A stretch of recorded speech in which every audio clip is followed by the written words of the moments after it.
I'm a problem solver. I've been a problem solver perhaps more than many of these serving congressmen in Congress, and I've been outside of Congress. And as I mentioned, those articles and proposals and lectures and everything that I held, it covered and gave alternative answers to probably the biggest wasteful war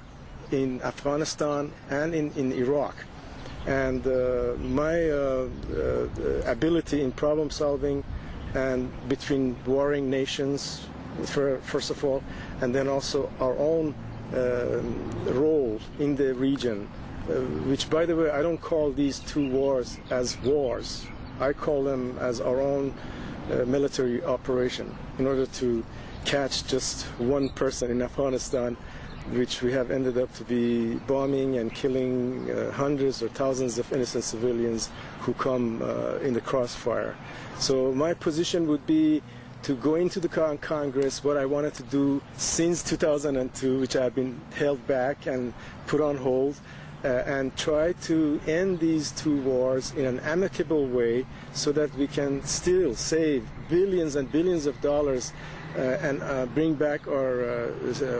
soldiers safely home, while we could leave a handful of soldiers and advisors to improve their military and their economy through building schools, hospitals, and whatnot.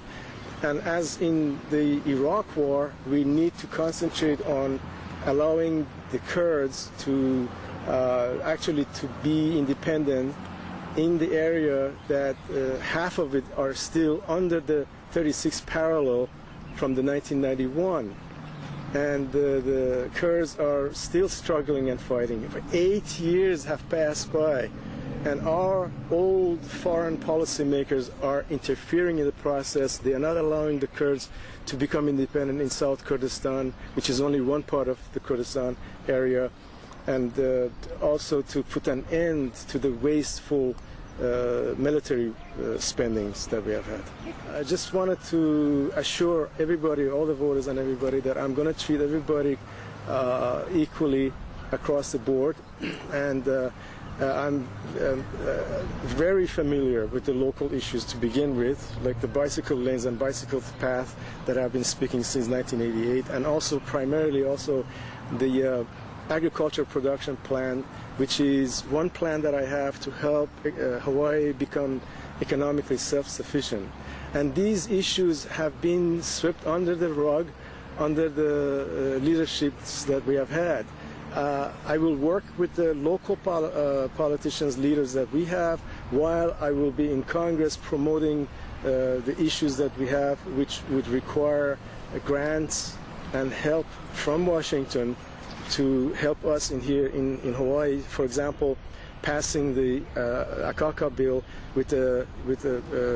pertinent related amendments, and also try to help OHA to become an independent entity,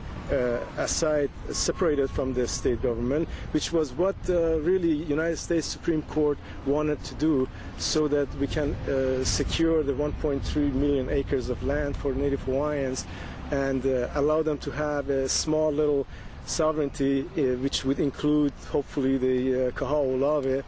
and also promote their languages, their language, Hawaiian language, which I was a part of it in the Punana Leo years ago. Nobody probably recognized me for that,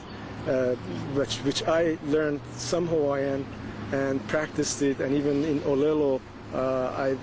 had my speeches sometimes done in Hawaiian. I'm not full knowledgeable of the language, but I can converse in Hawaiian and